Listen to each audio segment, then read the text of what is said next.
Bonjour à tous, c'est la forme, hein, les deux quartés plus, celui de la fin de l'année 2024 et de début 2025. Ce samedi, le quintet gagnant, ce dimanche, le quintet gagnant. Pour mes abonnés des pronos du cœur, ma dernière minute gagne samedi et finit deuxième ce dimanche. Et je vous mets, comme hier, à la fin de cette vidéo, ce que je dis en dernière minute à mes abonnés, ce que je disais sur le 15. Et le 15, au dernier moment, et même précédemment, j'étais confiant sur ce 15, qui n'était pas le préféré des deux, et qui n'était pas cité parmi les 8 principaux favoris de la presse spécialisée. Bien, ce lundi, on a de bonnes juments au départ, et je vais prendre un risque énorme. Je ne vous empêche surtout pas de jouer le 10 Élise Anna avec cet extraterrestre ô combien talentueux Jean-Michel Bazir, parce que le 10 Élise Anna ne m'a pas convaincu sur ses dernières performances. 9e montée, disqualifié, 8e montée, 7e montée, 12e, disqualifié. Waouh, ça fait un peu beaucoup. Donc, je prends un risque énorme d'être le seul journaliste hippique en France et de Navarre à ne pas vous donner ce lundi le quintet, mais je dois assurer mes prises de position. Maintenant, vous ne faites pas l'impasse sur ce 10. Il sera premier ou nulle part. Donc, si vous avez envie de le jouer, allez-y et mettez-le en tête. Pour moi, en tête, le 11 Cassia que j'aime bien, en digne fille de Reddy Cash, menée par Johan Le Bourgeois, avec le Conneux qui est confiant. Le cheval coche toutes les cases, mais il faut qu'elle soit sage, mais j'espère bien qu'elle va être sage comme une image. Le 6, Émilie LP, Bondo est confiant, Gabriel Gélormini, le driver maison, est aux commandes. L'animal vient de gagner l'une des courses références, à mon sens. Tous les feux sont au vert. Et puis j'aime bien l'équipe Béloche, le 13, Quête Méloise, menée par un driver que j'aime beaucoup, Pierre-Yves Verva, qui m'a donné raison récemment dans un quintet. Ce 13 me plaît au plus haut point, elle va défendre dignement vos économies.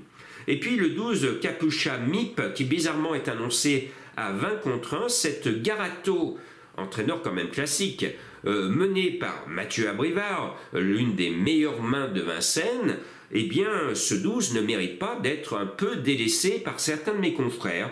Moi, je suis beaucoup plus chaud et je pense qu'elle va entrer dans le quintet. Et puis, le 7, Erika Jet, collectionne les bulles, pendant que d'autres enfilent des perles. Rien de bon ces derniers temps, mais l'équipe Abrivard la met ici, parce que finalement, enfin, elle trouve un lot à sa portée, parce que dernièrement, elle était face à des grosses pointures, et elle n'a pas le niveau classique. Là, elle retombe dans sa catégorie, et comme l'équipe Abrivard a besoin de rentabiliser ses chevaux, et que Erika n'a pas pris beaucoup d'avoine, de blé ces derniers temps, ces dernières semaines, il serait temps qu'elle rembourse le coût de sa pension. Donc ce numéro 7 me plaît, c'est risqué, c'est un coup de poker.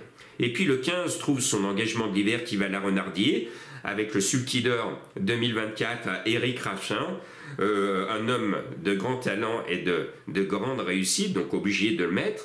Le 4, Ragazza du Chêne, le maire est confiant. J'espère qu'il ne va pas nous faire plonger, le maire, si vous voyez ce que je veux dire. Et Paul Ploquin, celui que je surnomme avec beaucoup d'estime le PP, en raison de ses initiales, PP Paul Ploquin. L'animal a super bien couru par 2 fois dans des courses références et doit, normalement, ici, répéter. Et je termine par le cheval de Madame Colombo, parce que c'était pour elle une certaine forme de déclaration d'amour. Parce que ce matin, elle m'a dit, je lui tends le journal, et en 8 secondes chrono, comme à sa bonne habitude, elle me balance son cheval tiré au hasard. Elle me dit, tiens, je te donne la clé de l'amour. Ouh là là, quelle jolie déclaration. Et il a fallu, moi qui ne suis pas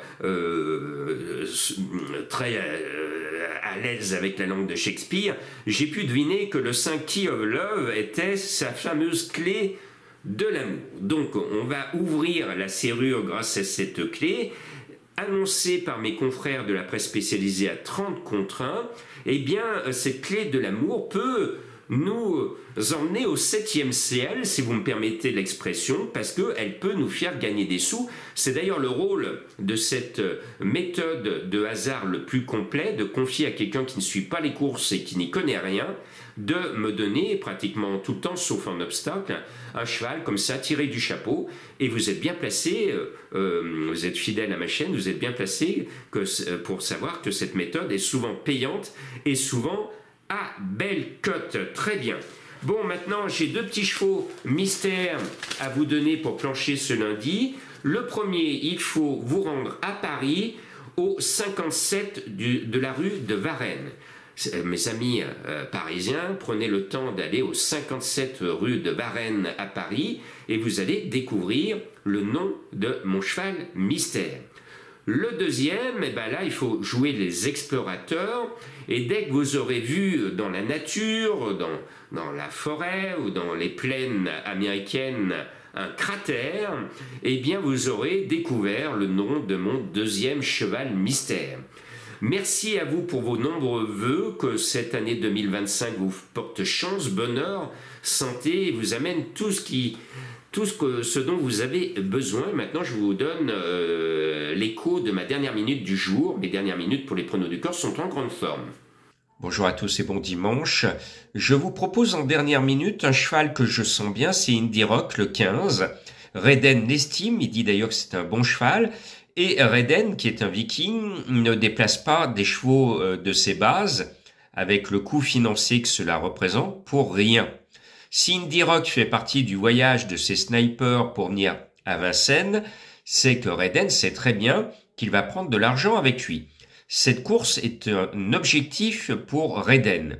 Il en met 2, il met le 13 Bengan et le 15 Indy Rock, et il sait que les 2 se valent. Bengan est à 7 contre 1 grâce à Jean-Michel Bazir-Sulky, mais Indy Rock le vaut. Donc c'est intéressant, il perd un point de 14 à 13 contre 1.